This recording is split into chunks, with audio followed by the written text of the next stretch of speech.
One may therefore plead, I think, that Fetchner's idea is not without direct empirical verification. There is at any rate one side of life which would be easily explicable if those ideas were true, but of which there appears no clear explanation, so long as we assume either with naturalism that human consciousness is the highest consciousness there is, or with dualistic theism that there is a higher mind in cosmos, but that it is discontinuous with our own. In spite of rationalism's disdain for the particular, the personal, and unwholesome, the drift of all the evidence we have seems to me to sweep us very strongly towards a belief in some form of superhuman life with which we may, unknown to ourselves, be conscious. We may be in the universe as dogs and cats are in our library, seeing the books and hearing the conversation, but having no inkling of the meaning of it all. The intellectualist objections to this fall away when the authority of intellectualist logic is undermined by criticism, and then the positive empirical evidence remains. One may therefore plead, I think, that Fetchner's ideas. The analogies with ordinary psychology and with the facts of pathology, with those of psychical research, so called, and with those of religious experience, establish, when taken together, a decidedly formidable probability in favor of a general view of the world almost identical with Fetchner's. The outlines of the superhuman consciousness thus made probable must remain, however, very vague, and the number of functionally distinct selves it comports and carries has to be left entirely problematic. It may be polytheistically or it may be monotheistically conceived of. Fechner, with his distinct earth soul functioning as a guardian angel, seems to me clearly polytheistic, but the word polytheism usually gives offense, so perhaps it is better not to use it. The line of least resistance, then, as it seems to me both in theology and philosophy, is to accept along with the superhuman consciousness the notion that it is not all-embracing, the notion, in other words, that there is a God, but that he is finite, either in power or in knowledge, or in both at once. The analogies with ordinary... These, I need hardly tell you, are the terms in which common men have usually carried on their active commerce with God, and the monistic perfections that make the notion of him so paradoxical, practically and morally, are the colder addition of remote professorial minds operating in distance upon conceptual substitutes for him alone. It is true that superstitions and wild growing over beliefs of all sorts will undoubtedly begin to abound if the notion of higher consciousness enveloping ours, of Fechnerian earth souls and the like, grows orthodox and fashionable. Still more will they superabound if science ever puts her approving stamp on the phenomena of which Frederick Myers so earnestly advocated the scientific recognition, the phenomena of psychic research, so called. And I myself firmly believe that most of these phenomena are rooted in reality, but ought one seriously to allow such a timid consideration as that to deter one from following the evident path of greatest religious promise. Since when in this mixed world was any good thing given us in purest outline and isolation? One of the chief characteristics of life is life's redundancy. The sole condition of our having anything, no matter what, is that we should have so much of it, that we are fortunate if we do not grow sick of the sight and sound of it altogether. Everything is smothered in the litter that is fitted to accompany it. Without too much, you cannot have enough of anything. Lots of inferior books, lots of bad statues, lots of dull speeches of tenth-rate men and women as a condition of the few precious specimens in either kind being realized. The gold dust comes to birth with the quartz sand all around it, and this is as much a condition of religion as of any other excellent possession. There must be extrication, there must be competition for survival, but the clay matrix and the noble gem must first come into being unsifted. Once extricated, the gem can be examined separately, conceptualized, defined, and insulated. In this mixed... What religion is, Chokurua, 1897, dear Godkin, thanks for your kind note in Uri. Will to believe. I suppose you expect as little a reply to it as I expected one from you to the book, but since you ask what I do mean by religion, and add that until I define that word my essay cannot be effective, I can't forbear sending you a word to clear up that point. I mean by religion for a man anything that for him is a live hypothesis of that line although it may be a dead one for anyone else. And what I try to show is that whether the man believes, disbelieves, or doubts his hypothesis, the moment he does either on principle and methodically, he runs a risk of one sort or the other from his own point of view. There is no escaping the risk. Why not then admit that one's human function is to run it? By settling down on that basis and respecting each other's choice of risk to run, it seems to me that we should be in a clearer headed condition than we now are in, postulating as most of us religion is. Postulating as most all of us do a rational certitude which doesn't exist, and disowning the semi-voluntary mental action by which we continue in our own severely characteristic attitudes of belief. Since our willing natures are active here, why not face squarely the fact without humbug and get the benefits of the admission? Religious belief and national idiosyncrasy. Cambridge, April 8, 1871. So the gallant Gauls are shooting each other again. I wish we knew what it all meant. From the apparent generality of the movement in Paris, it seems as if it must be something more dignified than it at first appeared. But can anything great be expected now from a nation between the two factions of which there is such hopeless enmity and mistrust as between the religious and the revolutionary parties in France? No mediation is possible between them. In England, America, and Germany, a regular advance is possible because each man confides in his brothers. However great the superficial differences of opinion, there is at bottom, postulating as most all of us do, there is at bottom a trust in the power of the deep forces of human nature to work out their salvation, and the minority is contented to bide its time. But in France, nothing of the sort. No one feels secured against what he considers evil by any guarantee but force, and if his opponents get uppermost, he thinks all is lost forever. How much Catholic education is necessary? How much Catholic education is to answer for this, and how much national idiosyncrasy? It is hard to say, but I am inclined to think the latter is a large factor. The want of true sympathy in the French character, their love of external and mechanical order, their satisfaction in police regulation, the everlasting cry of traitor, all point to it. But on the other hand, Protestantism would seem to have a good deal to do with the fundamental cohesiveness of society in the countries of Germanic blood. For what may be called the Revolutionary Party there is developed through insensible grades of rationalism out of the old orthodox conceptions, religious and social. Of human nature to work.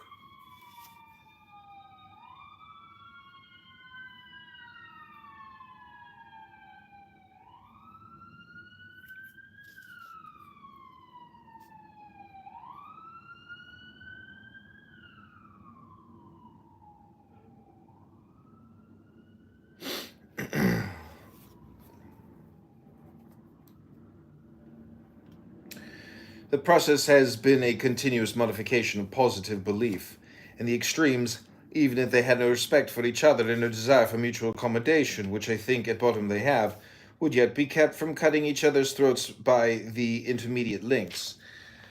But in France, belief and denial are separated by a chasm. The step once made, écrasez l'infâme, is the only watchword on each side. How any order is possible except by a Caesar to hold the balance, it is hard to see. Science and the struggle among religious beliefs. I quite agree that what mankind most lacks is criticism and caution, not faith.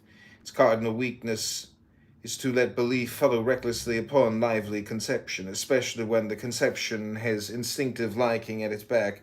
I admit then that were I addressing the Salvation Army or a miscellaneous popular crowd, it would be a misuse of opportunity to preach the liberty of believing as I have in these pages preached it.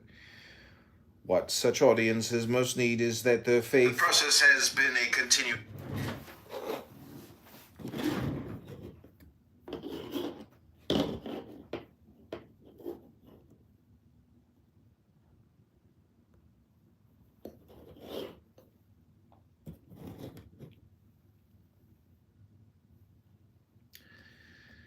Science and the struggle among religious beliefs. I quite agree that what mankind most lacks is criticism and caution, not faith. Its cardinal weakness is to let belief follow recklessly upon lively conception, especially when the conception has instinctive liking at its back. I admit then that were I addressing the Salvation Army or miscellaneous popular crowd, it would be a misuse of opportunity to preach the liberty of believing as I have in these pages preached it. What such audiences most need is that their faith should be broken up and ventilated, that the northwest wind of science should get into them and blow their sickliness and barbarism away. But academic audiences fed already on science have a very different need. Paralysis of the native capacity for faith and timorous abulia in the religious field are the special forms of mental weakness, brought about by the notion, carefully instilled, that there is something called scientific evidence, by waiting upon which they shall escape all danger of shipwreck in regard to truth. But there is really no scientific or other method by which men can steer safely between the opposite page dangers of believing too little or believing too much. To face such dangers is apparently our duty, and to hit the right channel between them is the measure of our wisdom as men. It does not follow because recklessness may be a vice in soldiers that courage ought never to be preached to them. What should be preached is courage weighted with responsibility, such courage as the Nelsons and Washingtons never failed to show after they had taken everything into account that might tell against their success and made every provision to minimize disaster in case they met defeat. Do not think that anyone can accuse me of preaching reckless faith. I have preached the right of the individual to indulge his personal faith at his personal risk. I have discussed the kinds of risk. I have contended that none of us escape all of them, and I have only pleaded that it is better to face them open-eyed than to act as if we did not know them to be there. After all, though, you will say, why such an ado about a matter concerning which, however, we may theoretically differ, we all practically agree? In this age of toleration, no scientist will ever try actively to interfere with our religious faith, provided we enjoy it quietly with our friends and do not make a public nuisance of it in the marketplace. Face such dangers is apparent. But it is just on this matter of the marketplace that I think the utility of such essays as mine may turn.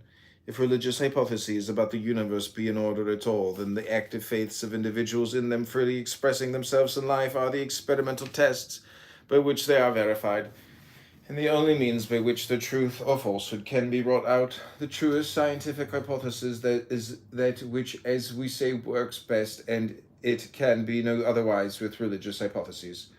Religious history proves that one hypothesis after another has worked ill, has crumbled at contact with widening knowledge of the world, and has lapsed from the minds of men. Some articles of faith, however, have maintained themselves through every vicissitude and possess even more vitality today than ever before. It is for the science of religions to tell us just which hypotheses these are. Meanwhile, the freest competition of the various faiths with one another and their openest application to life by their several champions are the most favorable conditions under which the survival of the fittest can proceed. They ought therefore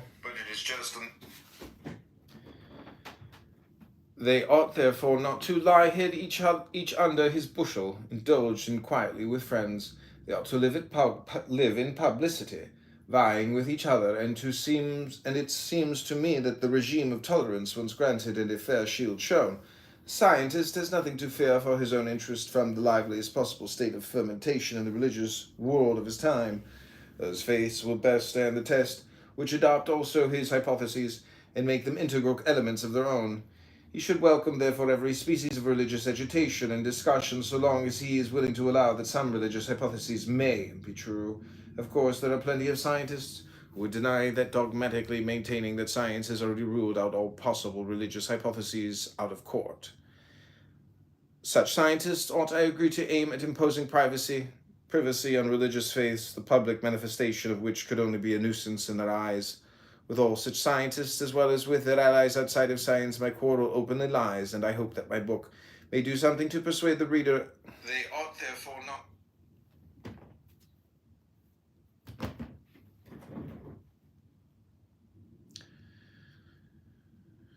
With all such scientists, as well as with their allies outside of science, my quarrel openly lies, and I hope that my book may do something to persuade the reader of their crudity, and range him on my side.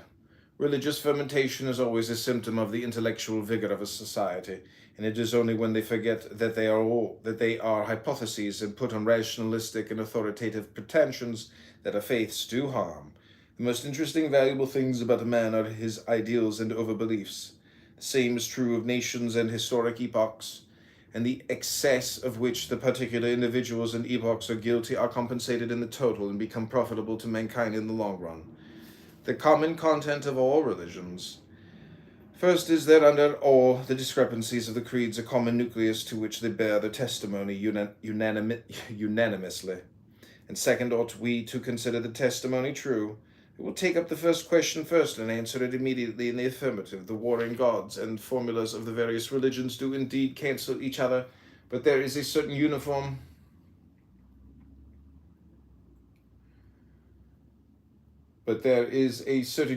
deliverance in which religions all appear to meet. It consists of two parts. One, an uneasiness, and its solution. One, the uneasiness reduced to its simplest terms is a sense that there is something wrong about us as we naturally stand. The solution is a sense that we are saved from the wrongness by making proper connection with the higher powers. In those more developed minds which alone we are studying, the wrongness takes a moral character and salvation takes a mystical tinge. I think we shall keep well within the limits of what is common to all such minds if we formulate the essence of the religious experience in terms like these. The individual, so far as he suffers from his wrongness and criticizes it, is to that extent consciously beyond it, and in at least possible touch with something higher, if anything higher exists. Along with the wrong part, there is thus a better part of him, even though it may be but a most helpless germ. With which part he should identify his real being is by no means obvious at this stage, but when stage 2, the stage of solution or salvation, arrives, the man identifies.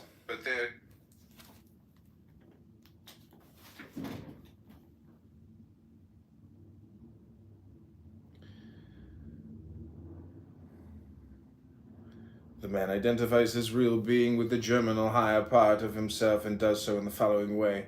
He becomes conscious that this higher part is conterminous and continuous with a more of the same quality which is operative in the universe outside of him, and which he can keep in working touch with, and in a fashion get on board of and save himself when all his lower being has gone to pieces in the wreck.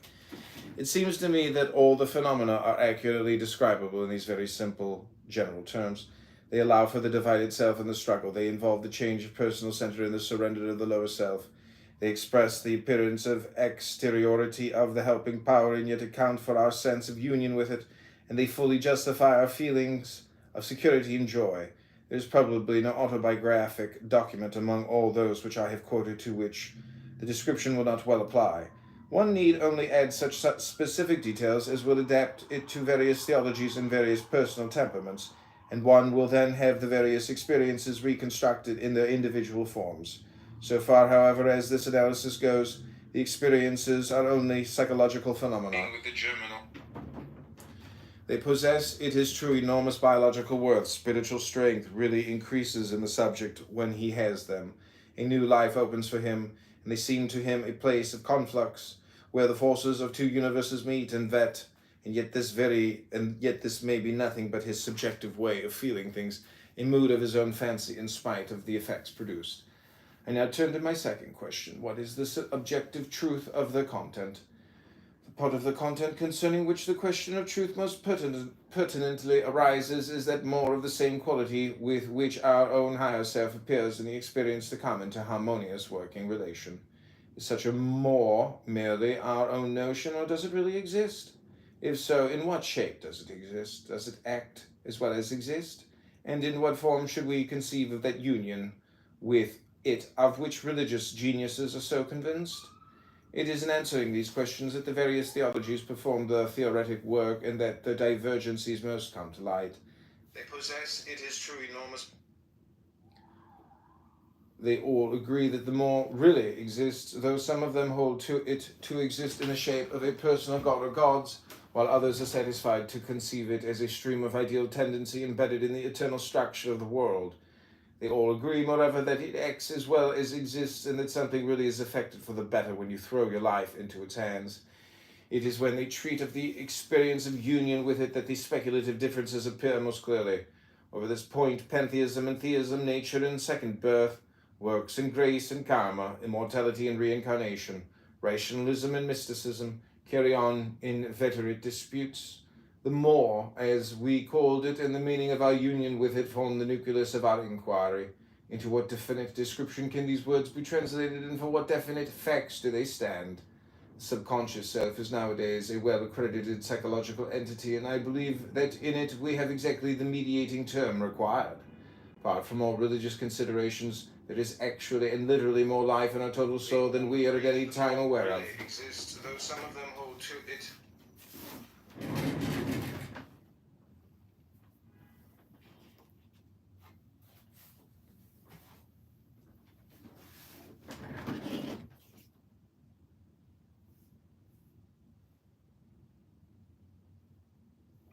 How can you even prove that the Masoretic is mandated by God when the Masoretic isn't even, it's something that came later? Almost. Okay. Yeah.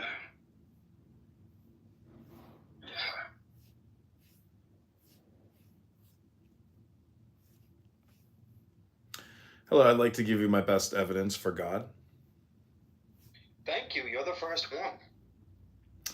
Yes, the best evidence that I can give you for God is the capital word. And what does that mean? It's the word. What do you mean by the word? Meaning that only through words can I convey to you the existence of God, but I have no other way to prove it to you. Is that your evidence? That's my evidence. That's my best evidence.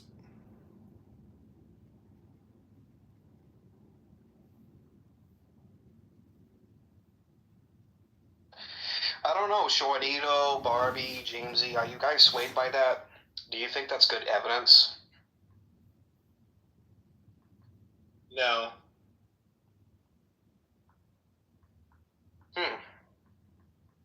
Now, like I'm gonna try it this way. Now, language can be algorithmic, right? It can be mathematical in nature. You can go into the laws of logic, meaning it either is or it isn't. You know, the law of non-contradiction. Every time you say 2 plus 2 equals 4, it can't contradict itself.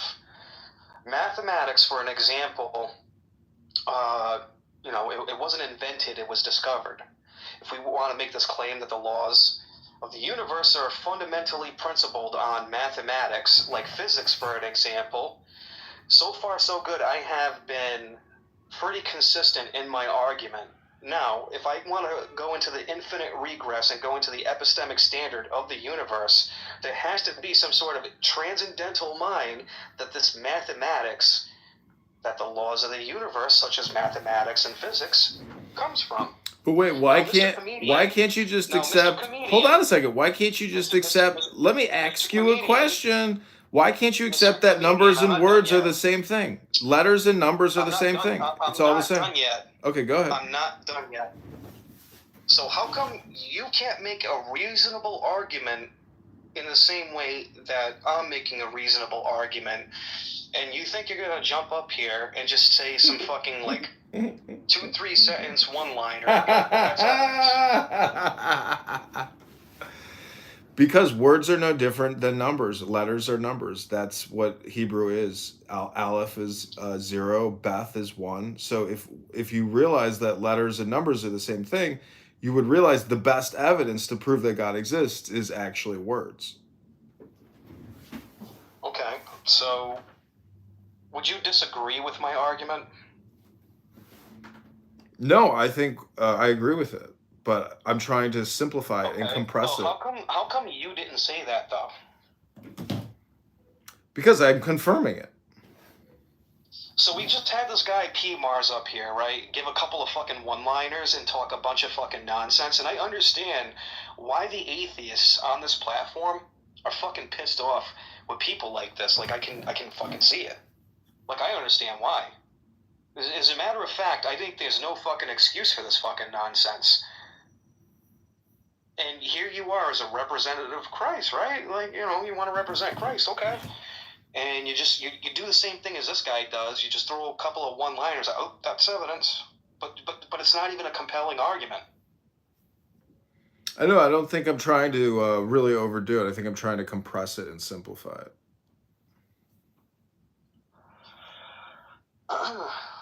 Yeah, there's no God, bro. Because pedophilia exists in the world. God exists. Oh, good one, Navin. Oh, that's a good one. I mean, maybe you could try to prove to people that God exists without bringing up pedophilia. I don't know. Try that. See what that query gets you in ChatGPT. What do you mean by ChatGPT? You rely on ChatGPT for I am telling you that this social audio English chat app is not your ChatGPT. We do not want to hear your stupid bullshit, guy. Okay, about for a scam, bro. This is it. This is it. Hey, knock this it. guy. Knock it the He's an hell Indian off. giver. Sorry, an Indian scammer. Fuck. Okay, knock it off. So, once again, Mr. Comedian, why can't you, like, actually convey an argument? Why are you making these, like, 3 word sentence, statements and then just, like, fucking walking away from it? Because I'm just telling you that in Hebrew, it's the gematria. It's numbers and letters that they're actually connected, and it's not very complicated. But the theory is, if you want my best evidence, Dr. Naveen, please wait until you are called upon by the teacher. Do not interrupt. What I am trying to say is that silence and meditation is another good piece of evidence for the existence of God. But most importantly, letters and words and numbers are the best evidence for the existence of God. I am complete. I am comedian. Thank you very little. We'll call you. Don't call us. Letters and numbers. Explain about that, bro. Hold on. So, Juanito would probably raise the argument that based on a convention and subjective notations, human beings can't come together and actually have a convention to make an alphabet, to come to numbers, to figure out what this is and what that is. Sorry, Juanito, I want you to jump in the middle of this real quick. Like this can't be like some sort of a convention where people agree on certain things? Why is that not the case? Words are just arbitrary sound symbols and gestures that we use as tools to convey, in an attempt to convey information from one mind to another, but they don't actually possess any intrinsic value or meaning. So I don't understand this whole words exist, therefore God. Like, this, it just seems like really fucking dumb. Well, maybe that's you projecting, Dr. Shonito. I think your haircut is dumb, but who am I? I have no aesthetic. I have no intelligence. I'm just a talking box making sounds and words to try to hypnotize you. Yeah, I know. Thank you very much, Republican. I appreciate that. I mean, haven't you ever been in a tree with a bunch of birds and they're all chirping and you're like, okay, I will chirp too and create some variables in the chirping, and then we have a beautiful cacophony of words and sounds and music, and then I'm like, wow, look at the stars, man. Something special about all of this. Your presentation and your arguments are very poor, by the way. So give an argument to refute what Juanito is saying. Yeah, Shonito doesn't understand communication or language theory, and I rest my case. Yeah. Yep, all communication is hypnosis. Yeah, we know that. No, my friend, all communication is comedy.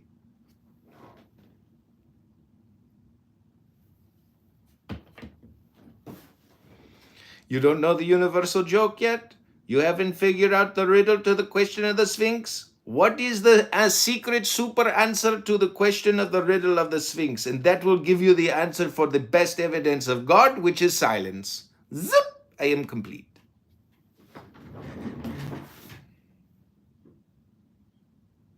All right, more mumbo jumbo fucking nonsense.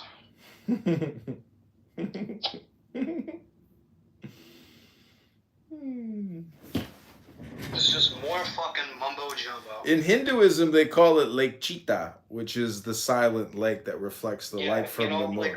And the light from the moon comes from the sun, which is the light, which is Ein Sof, which is the unlimited, limitless light of the universe. This again is my best evidence for God. Yeah, figured as much. Aleister Crowley over here. Oh, thank fucks he's gone. He can come back, but it's like he's not a serious interlocutor. This is just trolling. It's just satire. I mean, I don't think you're a serious interlocutor. I mean, I can be, man. God willing, man. I've done this tons of fucking times, man.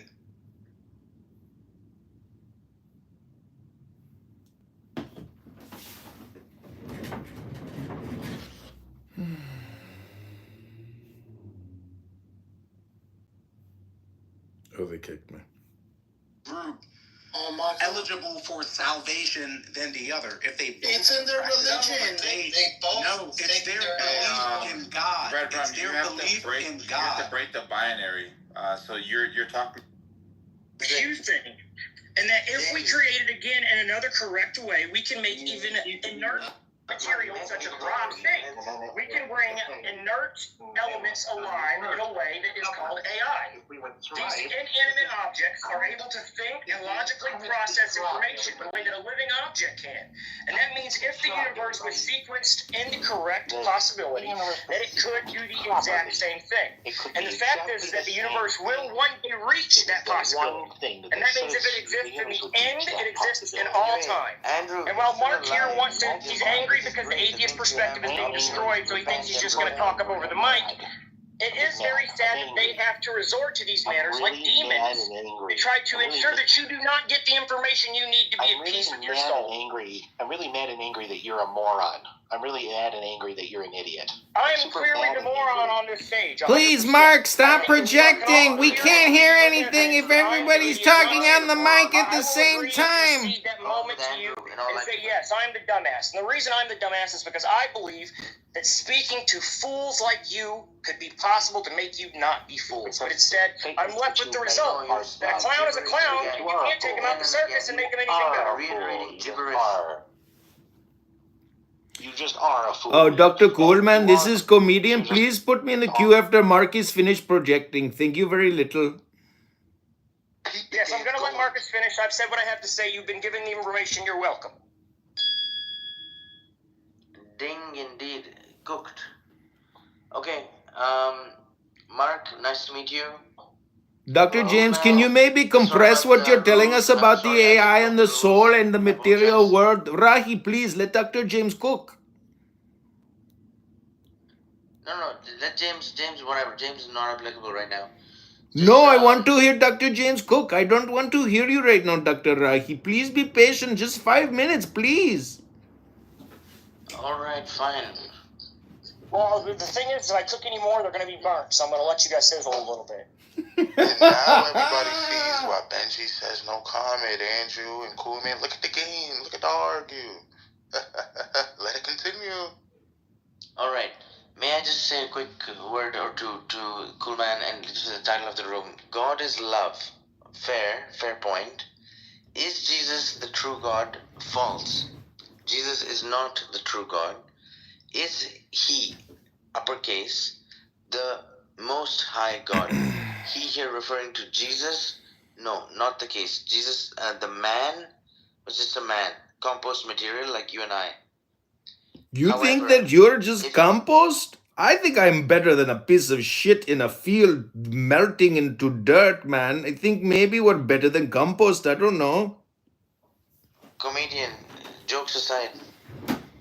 This is not the joke. You are the joke.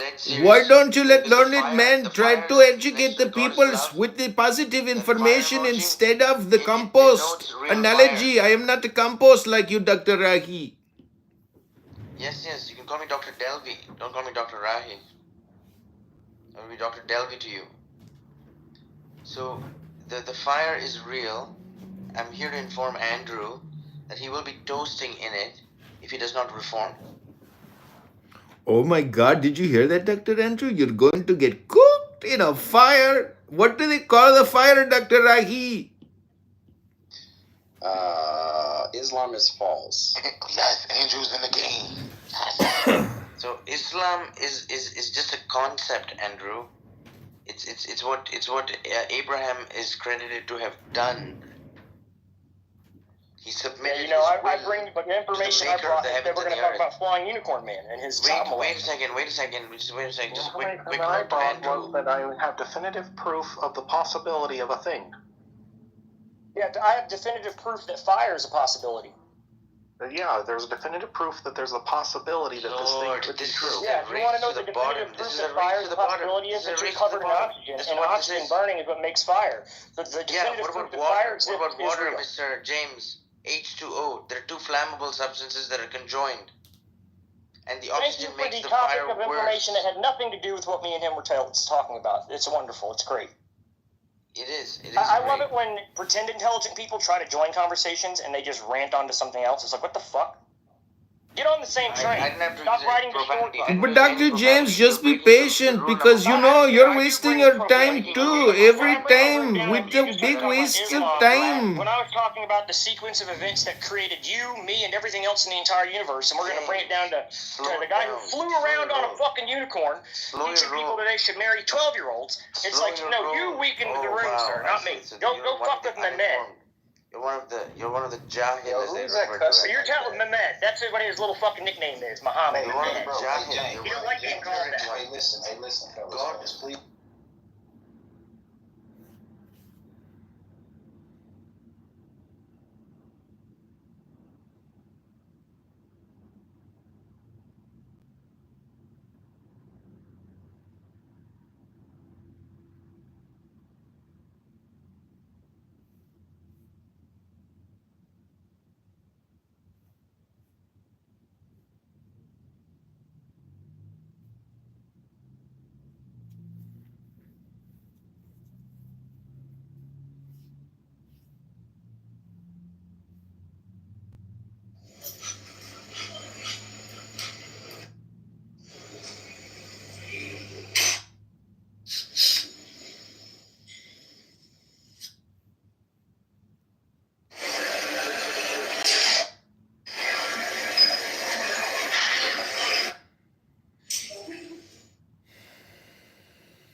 Face such dangers is apparently our duty, and to hit the right channel between them is the measure of our wisdom as men.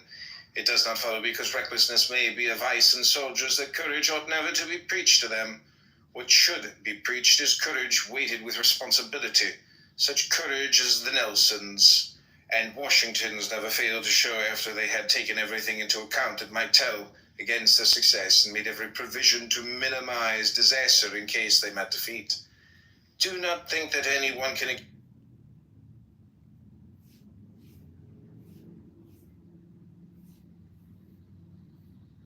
a natural manner, and I don't know if it's... and have flow to it. And English is what we communicate.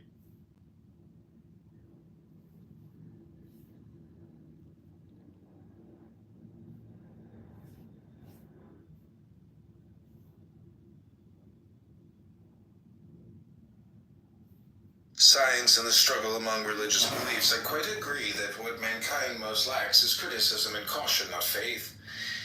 Its cardinal weakness is to let belief follow recklessly upon lively conception, especially when the conception has instinctive liking at its back. I admit then that were I addressing the Salvation Army or miscellaneous popular crowd, it would be a misuse of opportunity to preach the liberty of believing as I have in these pages preached it.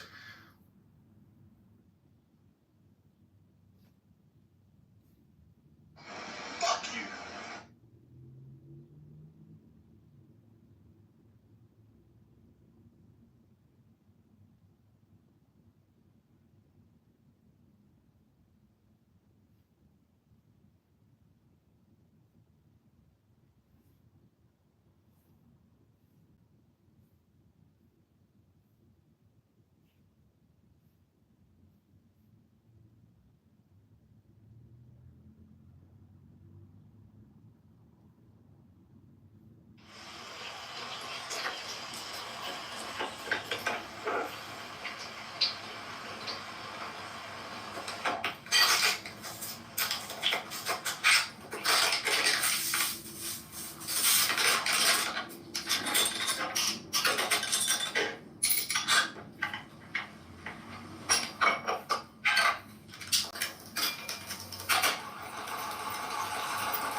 Steps. Because they can have no personal interest in the affairs of those whom they serve. An absolute monarch would be absolute.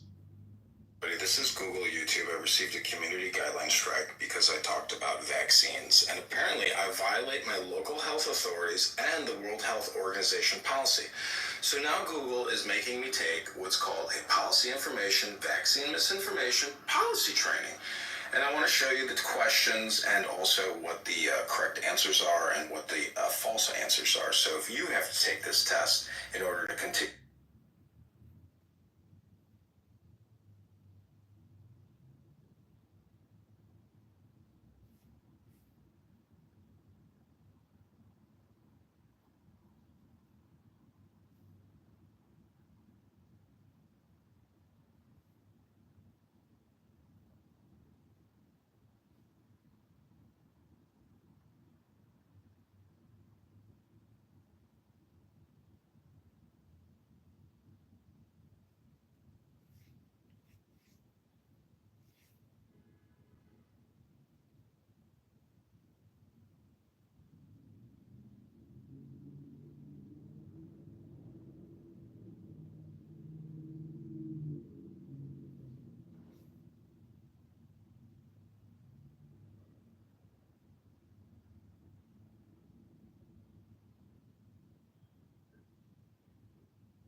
Somebody's watching me.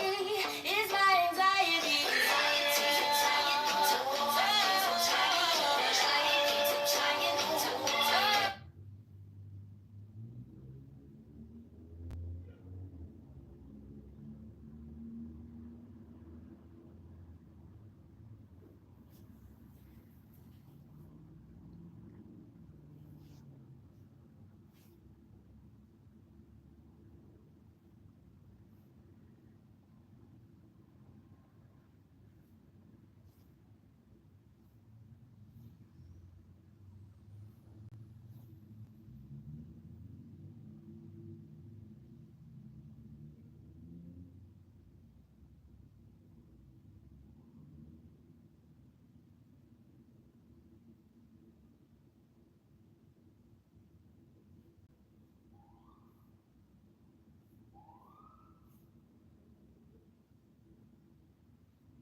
Somebody's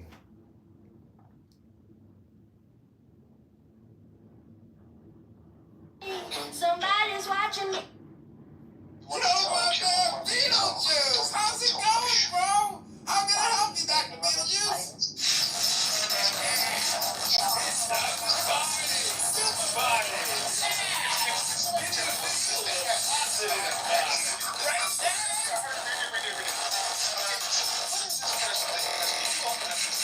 Manchester, Leeds, Bradford. Are you on the dole queue in Bradford? You live in Salford. Where is it you live? The 4 and 20 thrones of primal forces are the thrones of the elders. It is one of the profoundest doctrines of sacred science, the doctrine that the universe owes its existence to the Creator's perpetual self-recognition. Nature is thus the result of spirit's meditation upon the powers of its own being. The universe is thought into existence and is maintained in existence by thought. Upon this foundation rests the whole structure of practical occultism, and from this doctrine you may understand the importance of meditation. Whenever aspirants really meditate, they are sharing in the exercise of the divine power that created everything. Thus, one of the tests whereby a student may know whether or not he has really succeeded in meditation is this. Let him find out whether or not what he has been doing takes form in the production of something better than he had before he began to meditate.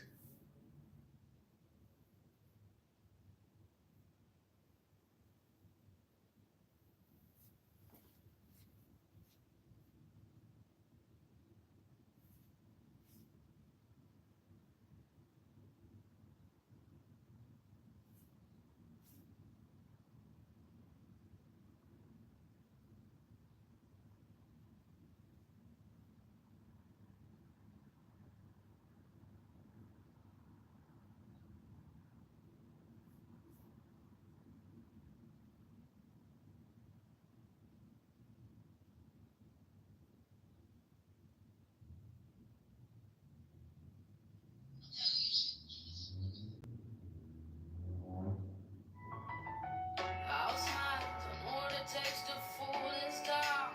I'll do it.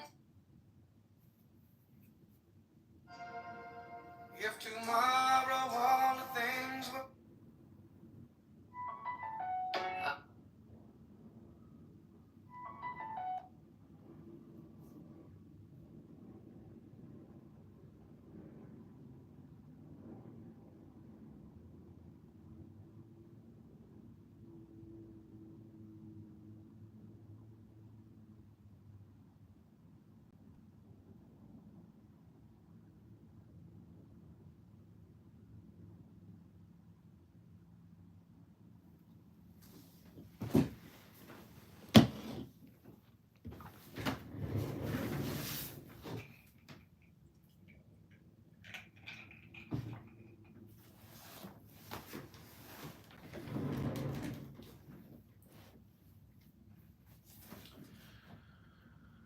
Subconscious self is nowadays a well-accredited psychological entity, and I believe that in it we all have exactly the mediating term required, apart from all religious considerations.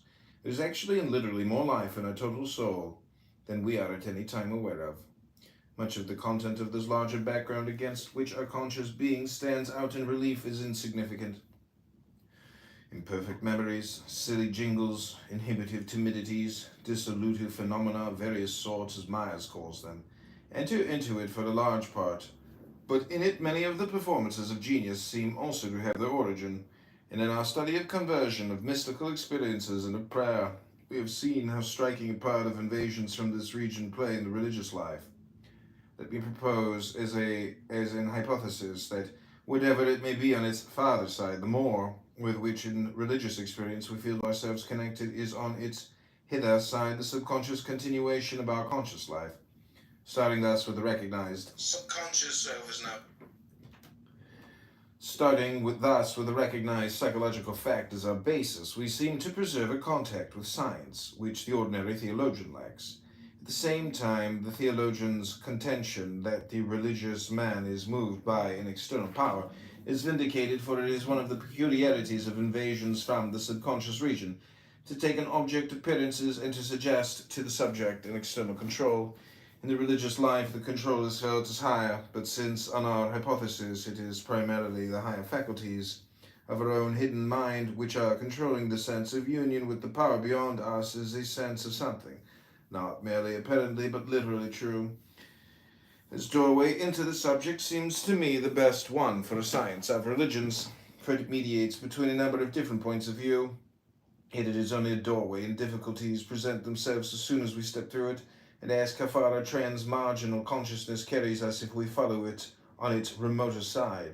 Here the overbeliefs begin, here mysticism, starting with us with a recognized psychological fact.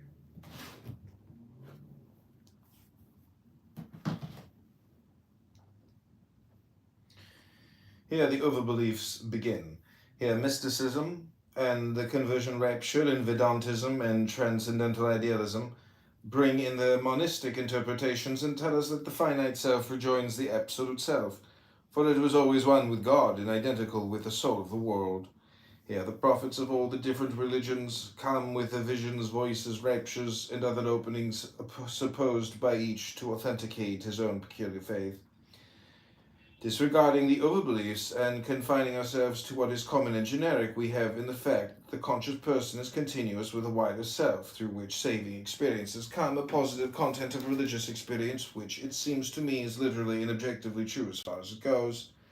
If I now proceed to state my own hypothesis about the farther limits of this extension of our personality, I should be offering my own overbelief, though I know it will appear a sorry underbelief to some of you, for which I can only bespeak the same indulgence which is a converse case I should accord to yours. Here the overbeliefs. The further limits of our being plunge, it seems to me, into an altogether dimension of existence from the sensible and merely understandable world, name it the mystical region or the supernatural region, whichever you choose, so far as our ideal impulses originate in this region, and most of them do originate in it, for we find them possessing us in a way for which we cannot articulately account. We belong to it in a more intimate sense than that in which we belong to the visible world, for we belong in the most intimate sense wherever ideals belong. Yet the unseen region in question is not merely ideal, for it produces effects in this world. When we commune with it, work is actually done upon our finite personality, for we are turned into new men, and consequences in the way of conduct follow in the natural world upon our regenerative change. But that which produces effects within another reality must be termed a reality itself, so I feel as if we had no philosophic excuse for calling the unseen or mystical world unreal. What the more characteristically divine facts are, apart from the actual inflow of energy in the faith state and prayer state, I know not.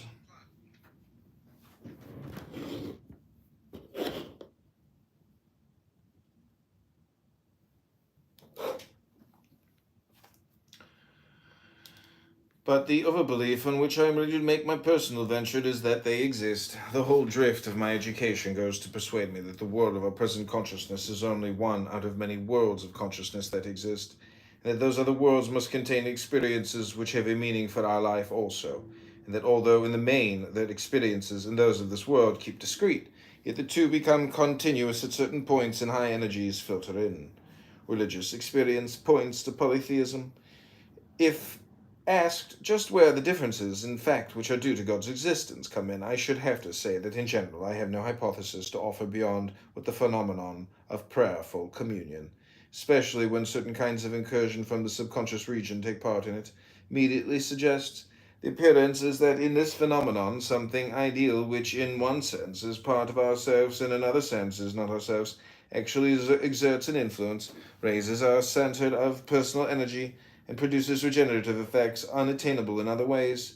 If then there be a wider world of being,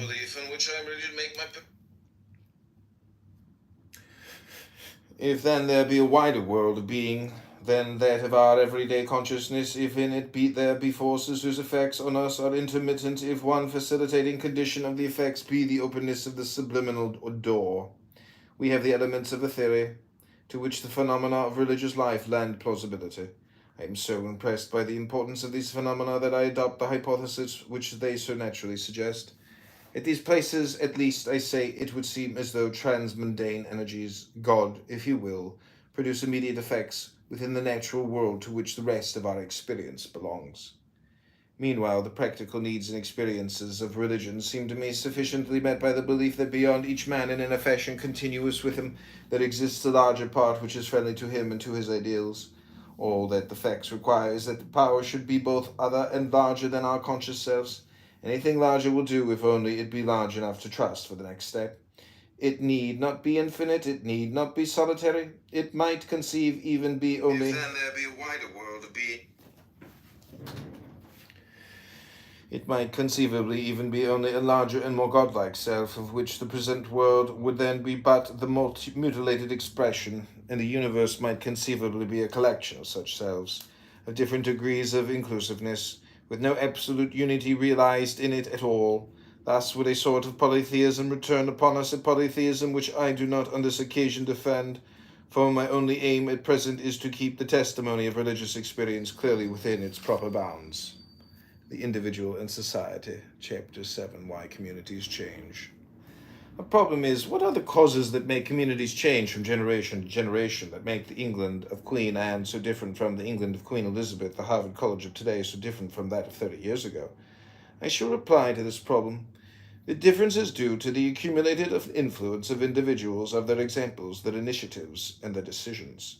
The Spencerian school replies that changes are irrespective of persons and independent of individual control. They are due to the environment, to the circumstances. Conceivably even be only a larger... They are due to the environment, to the circumstances, the physical geography, the ancestral conditions, the increasing experience of outer relations, to everything, in fact, except the Grants and the Bismarcks, the Joneses and the Smiths. The causes of production of great men lie in a sphere wholly inaccessible to the social philosopher. He must simply accept geniuses as data, just as Darwin accepts his spontaneous variations. For him, as for Darwin, the only problem is these data being given. How does the environment affect them, and how do they affect the environment? Now, I affirm that the relation of the visible environment to the great man is in the main exactly what it is to the variation in the Darwinian philosophy. It chiefly adopts or rejects, preserves or destroys, in short, selects him. And whenever it adopts and preserves the great man, it becomes modified by his influence in an entirely original and peculiar way. He acts as a ferment and changes its constitution, just as the advent of a new zoological species changes the faunal and floral equilibrium of the region in which it appears.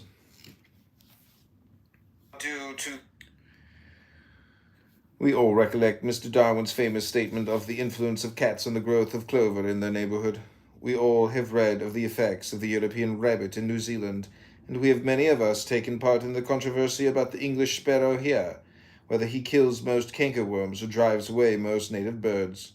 Just so the great man, whether he be an importation from without, like Clive, or in India, or Agassiz here, or whether he spring from the soil like Mahomet or Franklin, brings about a rearrangement on a large or small scale of the pre-existing social relations.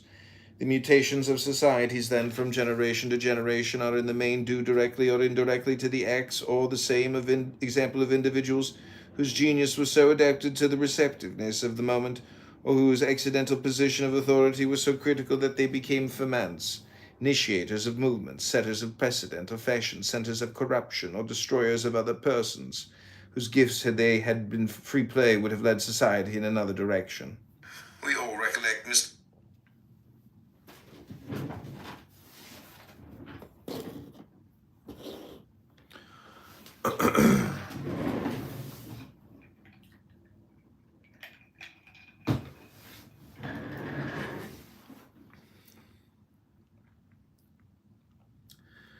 We see this power of individual initiative exemplified on a small scale all about us, and on a large scale in the case of the leaders of history.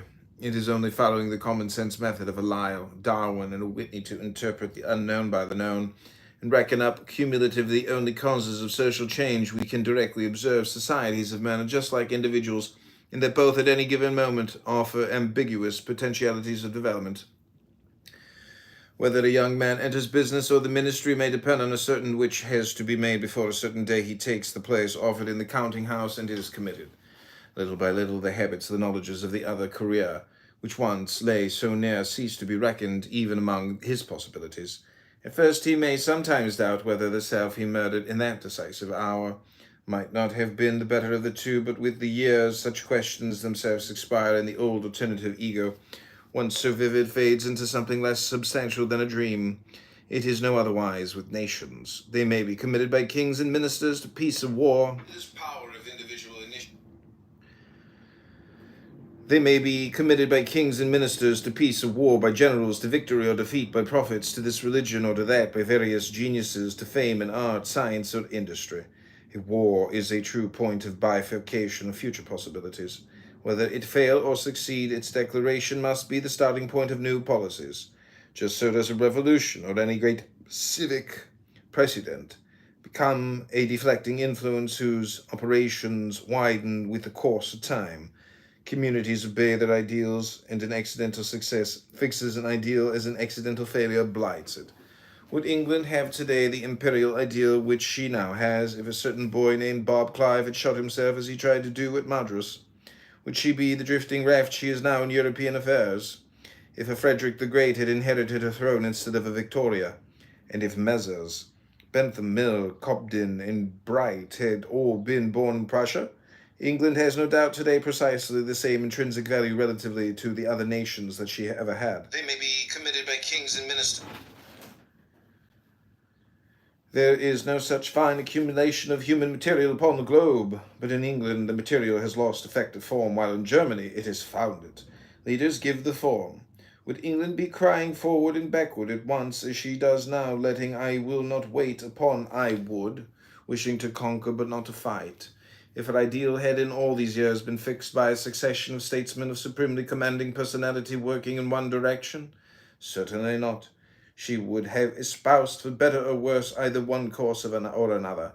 Had Bismarck died in his cradle, the Germans would still be satisfied with appearing to themselves as a race of spectacled Gelatin and political herbivora, and to the French as ces bons or ces naifs at amends.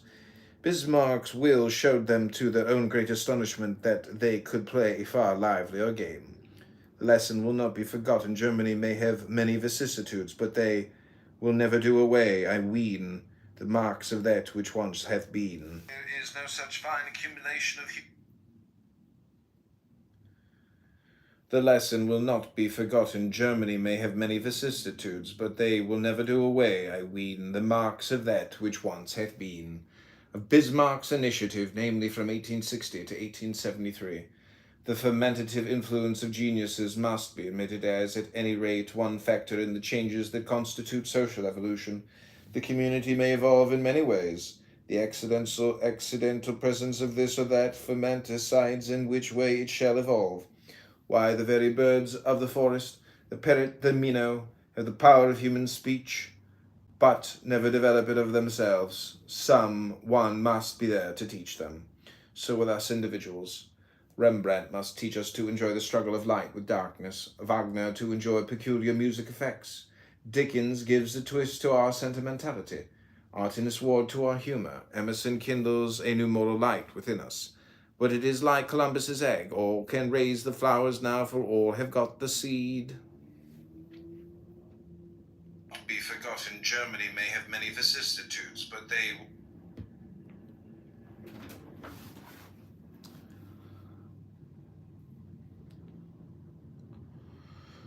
But if this is true of the individuals in the community, how can it be false of the community as a whole? If shown a certain way, a community may take it. If not, it will never find it. And the ways are to a large extent indeterminate in advance. A nation may obey either of many alternative impulses given by different men of genius, and still live and be prosperous, just as a man may enter either of many businesses, only the prosperities may differ in their type. But the indeterminism is not absolute. Not every man fits every hour. Some incompatibilities that are given genius may come either too early or too late. Peter the Hermit would now be sent to a lunatic asylum. John Mill in the 10th century would have lived and died unknown. Cromwell and Napoleon need their revolutions, Grant his civil war, and Ajax gets no fame in the day of telescopic-sighted rifles. To express differently an instance which Spencer uses, what could a Watt have effected in a tribe which no precursive genius had taught to smelt iron or to turn a lathe?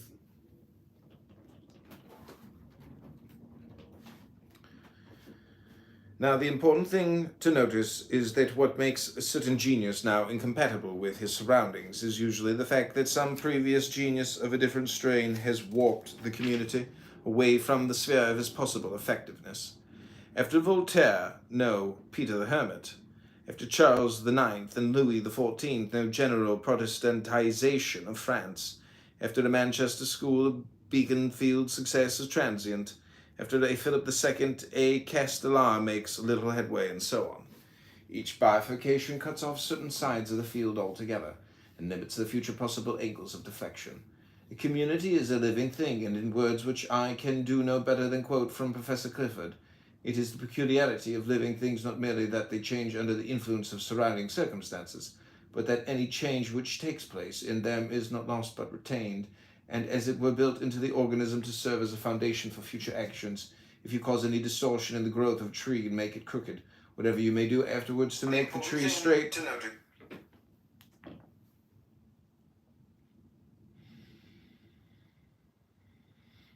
if you cause any distortion in the growth of a tree and make it crooked, whatever you may do afterwards to make the tree straight, the mark of your distortion is there.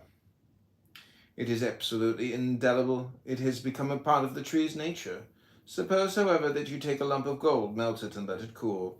No one can tell by examining a piece of gold how often it has been melted and cooled in geologic ages, or even in the last year by the hand of man.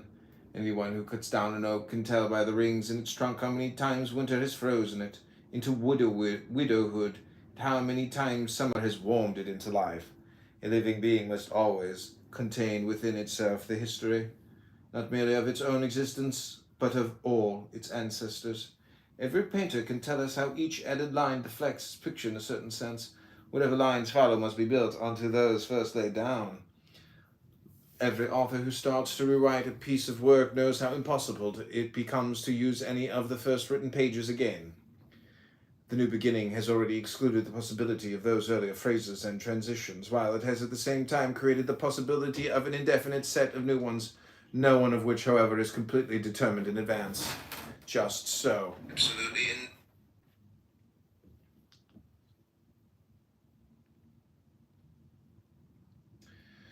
Just so, the social surroundings of the past and present hour exclude the possibility of accepting certain contributions from individuals, but they do not positively define what contributions shall be accepted, for in themselves they are powerless to fix what the nature of the individual offering shall be.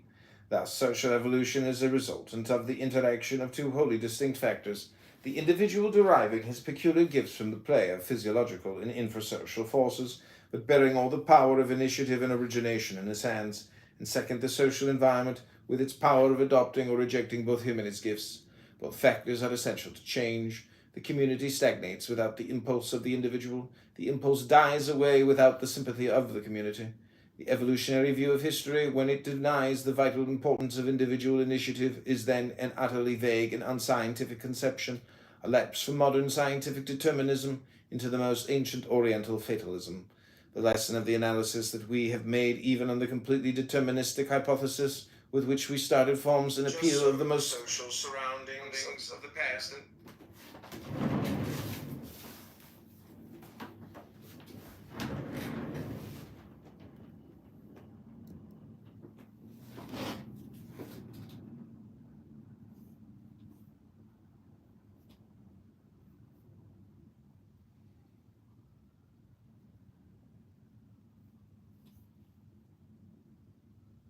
Supernatural. It's the way people are alive.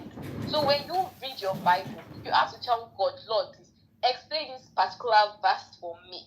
The way he explained to me that when the Israelites were crossing that Red Sea, they all got baptized. The Bible is a very, very nice thing. Just read it and let the Lord speak to you, and you get to see so many things, and you're like, oh wow, oh wow, oh wow. So that's why he said to not be unequally yoked with unbelievers. There are some people you don't even argue with when they're saying God doesn't exist, because you would argue from now to tomorrow, they would not listen. That's why he said he would replace the heart of stone to a heart of flesh. So those ones that already came and they're like, God doesn't exist, definitely they have a heart of stone, and you don't want to have a heart to open up and listen to God who exists. So when he says do not mix yourself with unbelievers, he knows that definitely this is going to happen. So don't even bother.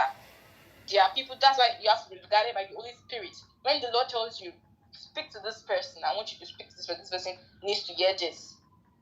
Then there are so many people I have preached to and they're like, oh no, God sent you to me. He said that we are in this world, but we are not of the world. It is not everybody on earth that is for God. Read the book of John, the ending of John, when Jesus was giving all the messages when he was going. Sunflower, Yeah? I'm sorry to interrupt. I just want to ask you something really quick because I noticed something. Okay. Are you used to teaching? Am I used to teaching? Just curious. No. That would No. I'm not used to teaching. I'm just led by the Spirit. Like, so the verses just come to me and the Spirit. It's when I'll say it like this. When I'm about to speak, I tell God. But hold on. Before you go down that, I asked it for a reason. What about? Are you used to having dialogues with people to where you go back and forth?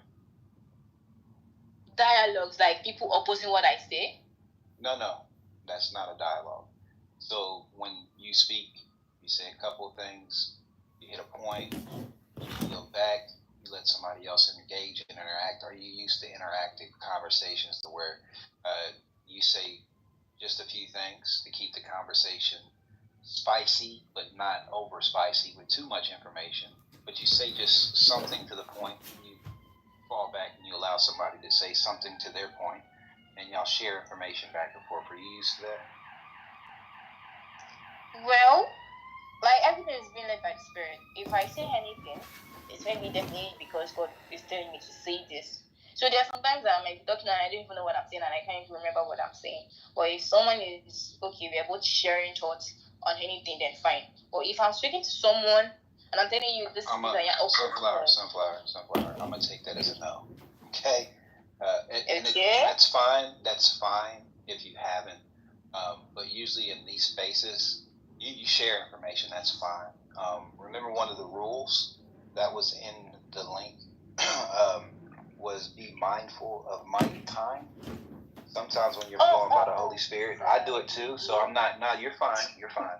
You're sharing some good stuff. So I do want to appreciate that, right?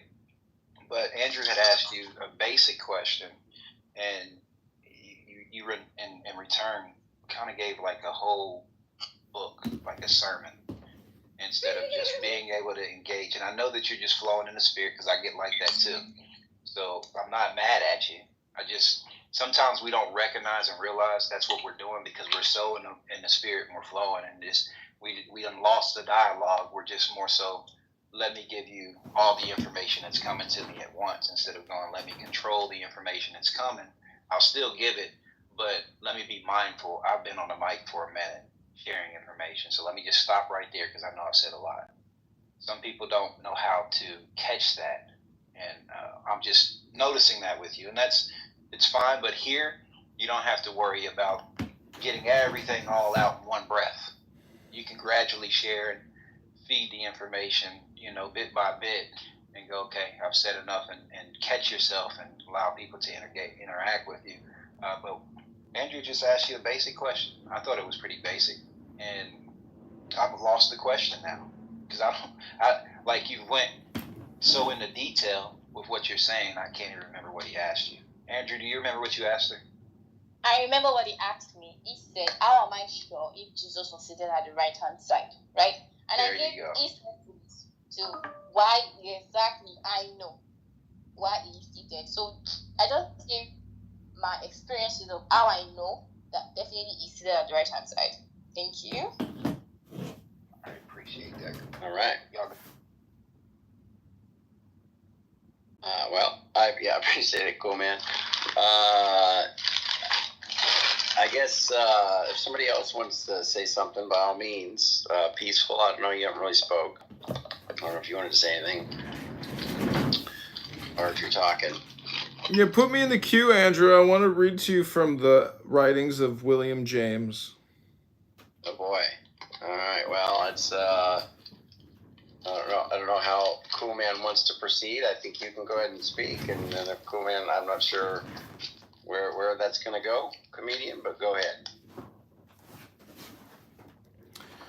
Okay, this is the importance of individuals. An unlearned carpenter of my acquaintance once said in my hearing, "There is very little difference between one man and another, but what little there is very important." This distinction seems to me to go to the root of the matter. It is not only the size of the difference which concerns the philosopher, but also its place and its kind. An inch is a small thing, but we know the proverb about an inch on a man's nose. Now there is a striking law over which few people seem to have pondered. It is this: that among all the differences which exist, the only ones that interest us strongly are those we do not take for granted. We are not a bit elated that our friend should have two hands and the power of speech and should practice the matter of course human virtues, and quite as little are we vexed that our dog goes on all fours and fails to understand our conversation. Expecting no more from the latter companion and no less from the former, we get what we expect and are satisfied. We never think of communing with the dog by discourse of philosophy, or with the friend by head scratching, or the throwing of crusts to be snapped at. But if either dog or friend fall above or below the expected standard, they arouse the most lively emotion. On our brother's vices or genius we never weary of descanting. To his bipedism or his hairless skin we do not consecrate a thought. What he says may transport us; that he is able to speak at all leaves us stone cold. The reason of all this is that his virtues and vices and utterances might, compatibly with the current range of variation in our tribe, be just the opposites of what they are, while his zoologically human attributes cannot possibly go astray. There is thus a zone of insecurity in human affairs in which all the dramatic interests lies; the rest belongs to the dead machinery of the stage. This is the formative zone, the part not yet ingrained into the race's average, not yet a typical hereditary and constant factor of the social community in which it occurs. It is like the soft layer beneath the bark of the tree in which all the year's growth is going on. Life has abandoned the mighty trunk inside, which stands inert and belongs almost to the inorganic world. The zone of the individual differences and of the social twists which by common confession they initiate, in the zone of formative processes, the dynamic belt of quivering uncertainty, the line where past and future meet. It is the theater of all we do not take for granted, the stage of the living drama of life, and however narrow its scope, it is roomy enough to lodge the whole range of human passions. The sphere of the race is average; on the contrary, no matter how large it may be, is a dead and stagnant thing, an achieved possession from which all insecurity has vanished. Like the trunk of a tree, it has been built up by successive concretions of successive active zones. The moving present in which we live, with its problems and passions, its individual rivalries, victories, and defeats, will soon pass over to the majority and leave its small deposit on this static mass, to make room for fresh actors and a newer play. And though it may be true, as Mr. Spencer predicts, that each latter zone shall fatally be narrower than its forerunners, and that when the ultimate ladylike tea-table elysium of the data of ethics shall prevail, such questions as the breaking of eggs at the larger or the small end will span the whole scope of possible human warfare. Still, even in this shrunken and enfeebled generation, spatio aetatis defessa vetusto, what eagerness there will be! Battles and defeats will occur, the victors will be glorified, and the vanquished dishonored, just as in the brave days of yore. The human heart still withdrawing itself from the much it has in safe possession, and concentrating all its passion upon those evanescent possibilities of fact which still quiver in fate's scale. And is it not its instinct right? Do not we here grasp the race differences in the making, and catch the only glimpse it is allotted to us to attain of the working units themselves, of whose differentiating action the race gaps form but the stagnant sum? What strange inversion of scientific procedure does Mr. Allen practice when he teaches us to neglect elements and attend only to aggregate resultants? On the contrary, simply because the active ring, whatever its bulk, is elementary, I hold that the study of its conditions, be these never so proximate, is the highest of topics for the social philosopher. If individual variations determine its ups and downs and hairbreadth escapes and twists and turns, as Mr. Allen and Mr. Fiske both admit, heaven forbid us from tabooing the study of these in favor of the average. On the contrary, let us emphasize these and the importance of these, and in picking out from history our heroes and communing with their kindred spirits, in imagining as strongly as possible what differences their individualities brought about in this world, while its surface was still plastic in their hands, and what whilom feasibilities they made impossible, each one of us may best fortify and inspire what creative energy may lie in his own soul. This is the lasting justification of hero worship, and the pooh-poohing of it by sociologists is the everlasting excuse for popular indifference to the general laws and averages. The difference between an America rescued by a Washington or a Jenkins may, as Mr. Allen says, be little, but it is important. In the words of my carpenter friend, important. Some organizing genius must, in the nature of things, have emerged from the French Revolution, but what Frenchman will affirm it to have been an accident of no consequence that he should have had the supernumerary idiosyncrasies of a Bonaparte? What animal, domestic or wild, will call it a matter of no moment that scarce a word of sympathy with brutes should have survived from the teachings of Jesus of Nazareth? The preferences of sentient creatures are what create the importance of topics. They are the absolute and ultimate lawgiver here, and I, for my part, cannot but consider the talk of the contemporary sociological school about averages and general laws and predetermined tendencies, with its obligatory undervaluing of the importance of individual differences, as the most pernicious and immoral of fatalisms. Suppose there is a social equilibrium fated to be, whose it is to be, that of your preference or mine? There lies the question of questions, and it is one which no study of averages can decide. What was the reasoning behind reading that scripture or reading whatever it was you read? I'm just curious. Because I'm sitting here recording an audiobook, and that was the chapter I was on. And that was William James. That's what it sounded like. It sounded like an audiobook. Okay. You got the voice for it too, by the way. It's a lot of information. You know, a lot of these books, if you could just get a compression or an extract, it could save a lot of time because there's a lot of words there. But that's William James. He's a famous American from the late 1800s, early 1900s, mostly late 1800s. Awesome. So what's your thoughts on who God is and Jesus and all that stuff? What's your thoughts on that?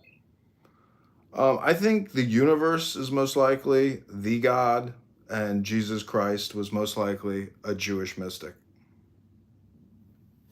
Got you. So you think the universe created all things, included itself?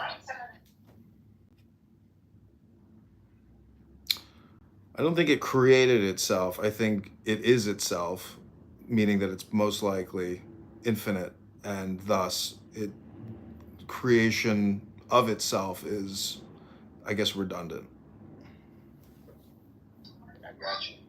But the universe itself is something that is involved in creation of its own.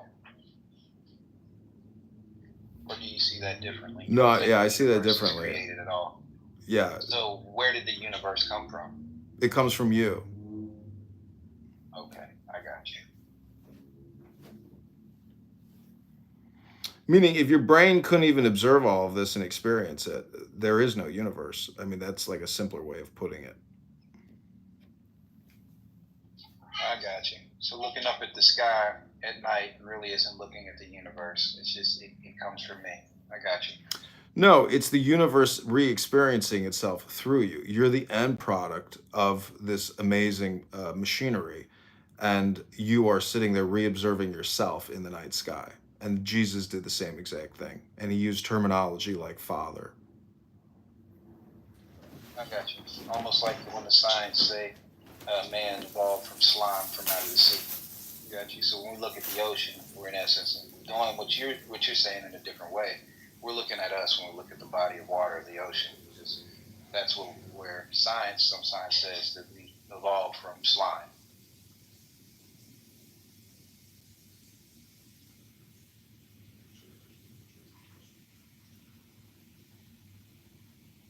You know what science doesn't say? That we come from the universe.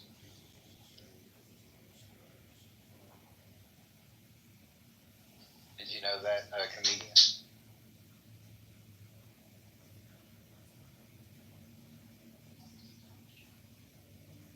I'll take that as a no. Well, what can we say? We learn things every day. Anybody else have any thoughts or comments on who God is and Jesus is to you?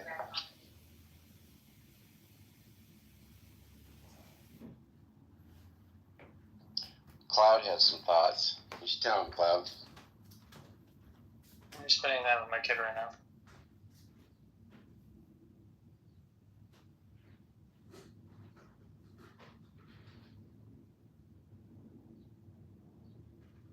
Welcome back, Lena or Lana.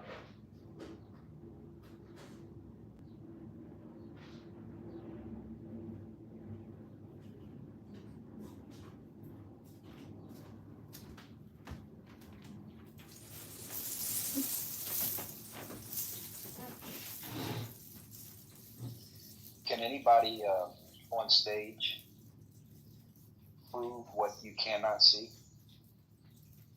Can anybody do that? Sorry, what did you say? Air and electricity. You can prove those things that which you do not see.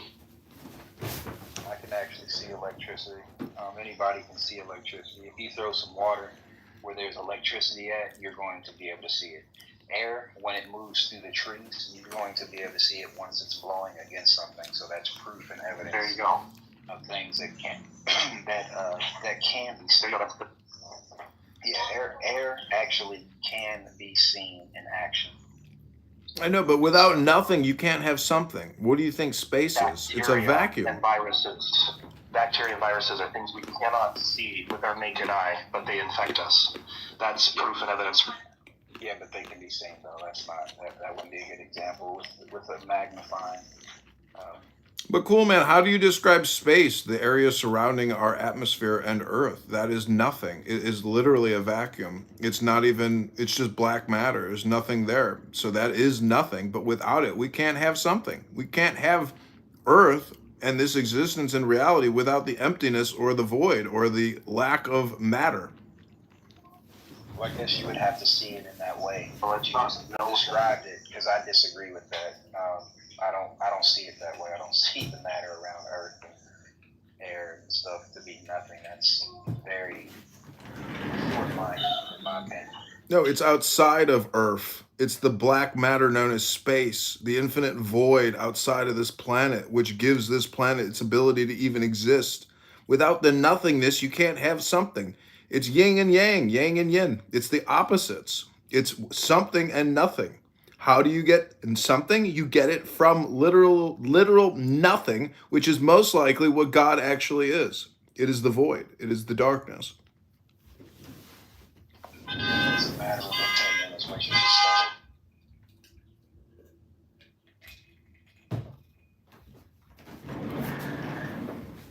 I mean, you could say God is light, but you'd also have to say God is darkness. It's just, it's totally connected. You cannot eliminate one without having the, you can't eliminate one. You won't have the other. They're connected.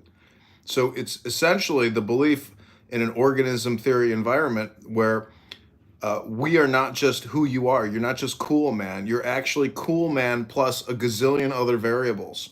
But it's difficult to be aware of the fact that you're not just cool, man, but that you are actually your environment as well. Again, this is a matter of opinion. This is not a matter of fact. It's pretty factual, actually. And it's not just opinion. I mean, you can't even have this conversation without this phone, without this Wi-Fi, without this cellular communication. So you're making, basically, you're refusing to admit that nothing is actually something.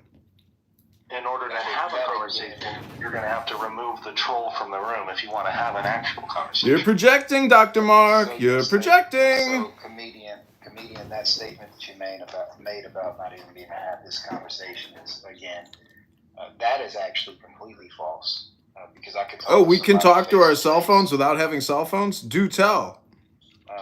I can actually have the same conversation I'm having on the app with someone face to face. I know, but not right now. I sure can. I can be talking to someone. Oh, you can do it right now? I got people. You have an imaginary cell phone in your hand right now. Yes, I have people in my house right now. I'm talking about cellular communications, sir, not person to person in real life communication. We're talking theoretically here. If you want to be super, literal and not accept my opinion as also being partially factual, you're just someone who doesn't listen to anything. I accept that it's Go ahead and just tell me what I've actually told you in the past couple minutes. I bet you can't even do that because you're thinking about other shit because you're not listening. Okay, go ahead. Repeat back to me what I said, cool man. Let's hear how cool you are. Comedian. That doesn't mean anything to me, what you just said. So, as far as me being cool, that's irrelevant. So, with the information that you have provided, you said one thing that I think stood out the most. It's your opinion, and I respect it as your opinion only. I don't receive it as fact. It's an opinion. I appreciate you being honest enough to say that. Most people will treat their opinions as it's fact, but you didn't do that, so I'll honor that. And that's how I'm handling your opinion, just like their opinions. Because most of the stuff that you've said, with the exception of one thing about, really nothing. Everything is based on an opinion. And darkness was on the face of the deep. Listen, without my opinion, you can't negate my opinion because then I would never have offered you an opinion. The right point in conversation would be to refute my opinion with your opinion. And then we could contrast the two opinions and maybe find a silver lining, which generally is called the truth. But you don't do that. You just say, that's just your opinion.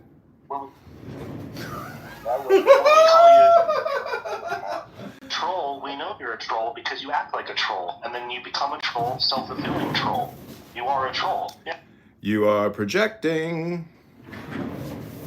So, comedian, I don't, that's an approach that I don't like to take, is to fight opinion on opinion. I think that's probably one of the dumbest fights that ever happens. Oh, got it. You're the only one with the truth. Therefore, you actually don't have an opinion. And only my opinion is the opinion that has been presented. I do have an Then go ahead. Tell us your opinion. Oh, what I'm trying to share with you is my opinions. I don't fight with people on what my opinion is. I will let it be known this is my opinion and I'm not going to fight with you. We can talk about it. Got it. So you have no opinion to give other than an opinion about opinions. Never mind. This is a waste of time as usual. Hey, bro, you are hilarious. You act like a child a lot, or are you just doing it today? I don't know. Are you projecting? You're a cool man.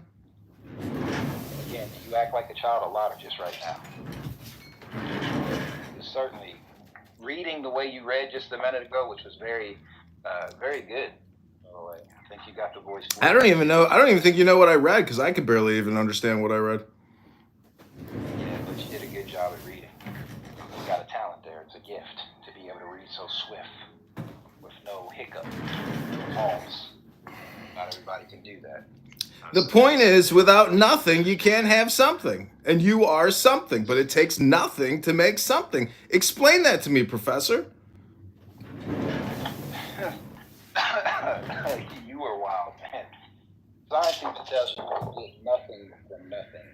You don't get something from nothing. That is not even scientifically a fact.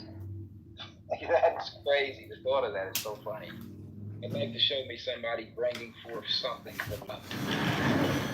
I bet you all the money. Well, what is nothing? It's silence. That's the point. Is in meditation, you go into silence, which is beyond words and sounds. And therefore, that's really the playground. That's what I'm alluding to.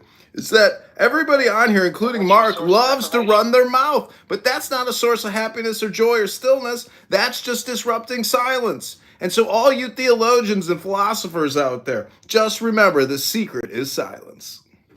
That's who you are. You just told on yourself. Just like when you plug your asshole, daddy.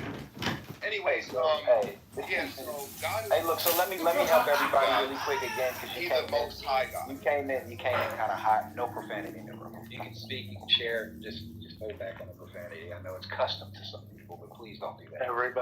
Everybody who's new in the room, no profanity, and comedian is I've a troll. I've already. I know. I'm covering the bases. There's no swearing, and comedian is a troll.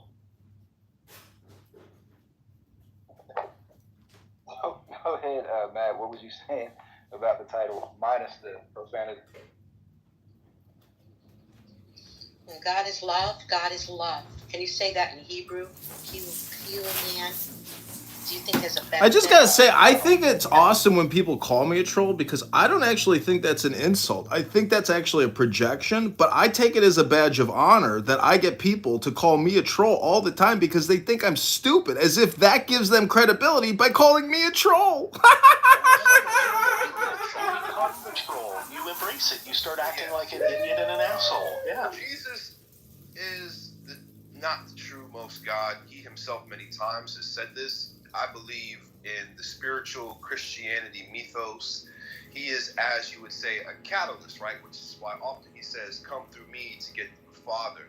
I think because we as man along these times have drifted so far from our spiritual source, we needed something as, if you would, a guiding light to come back home, theoretically speaking, when applying to esoteric theology.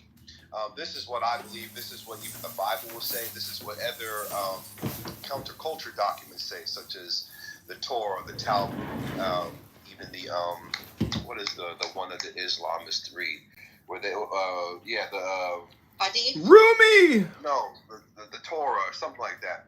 Quran? Yeah, that's it. You know, these everyone says that, you know, they hold importance to Jesus, but they don't believe that he is the true most God. He is, you know, he is the ultimate. He is a way to the ultimate, or in some cases, he was a prophet towards getting towards the ultimate. So just using their logic alone, they also can verify that. Nothing wrong.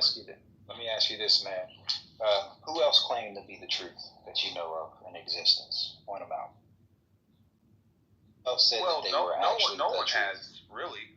Not that I was aware. I think the closest one would probably be maybe Siddhartha. You know, he himself, but he didn't say that. He said, you know, Buddhism is the way to it, and he would teach people that. So that'd be the closest, but no.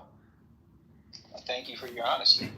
So that right there's only one that was bold enough to do that. Not only was he bold enough to say he's the truth, he said he's the way to God, the truth, the way, and the life, and no one comes to the Father but by him. He's the only one to ever make that statement. I know that might not matter to anybody else, because they'll say, anybody could have did that, but they didn't. They didn't. But he's talking about a metaphor, cool man. It's not even literal. That he is the truth. He is saying that he is a way to the truth, right? So he's not declaring that he is the end all be all, that he is the ultimate. He says many times, you know, about his father or his temple being desecrated and things of that matter. So he himself has said that he's not the ultimate. He has told many people many times, don't worship in which I would make my personal venture is that they exist. At the whole drift of my education when they start to see him perform miracles and things of that matter. So even he himself had to correct people in that time that he is not the way. Right? Right. Wait, what? No, that's not right. He said, I am the way. I am the truth. Bring it up. It's not him, it's his wisdom, it's his knowledge. It's not him, it's his teaching. Duh. Hold on, comedian. So he didn't say I am. Next. He didn't say I am a way. I am a truth. He said the way. He is the ultimate program of all programs. And you can hang tight, brother. You can hang tight. You are the ultimate troll. You are the ultimate troll comedian. He is. Yeah. I'm not a troll. I'm a man, just like you. You're projecting. You're the troll. When you say that he told people not to worship him, I would like you to point out where he says, "Don't worship me." You're an idiot. It'd be nice to hear that. That's real Christian, Lena. Don't you? Who are you talking to? I can't take it anymore. Who are you talking to? You're not letting Mad Dog explain his side. I'm responding to Mad Dog. What are you talking about? He just. No, you're fine, Andrew. She just went ahead and was resorted to 5-year-old behavior, calling me names and stuff. Like, what was that about, anyways?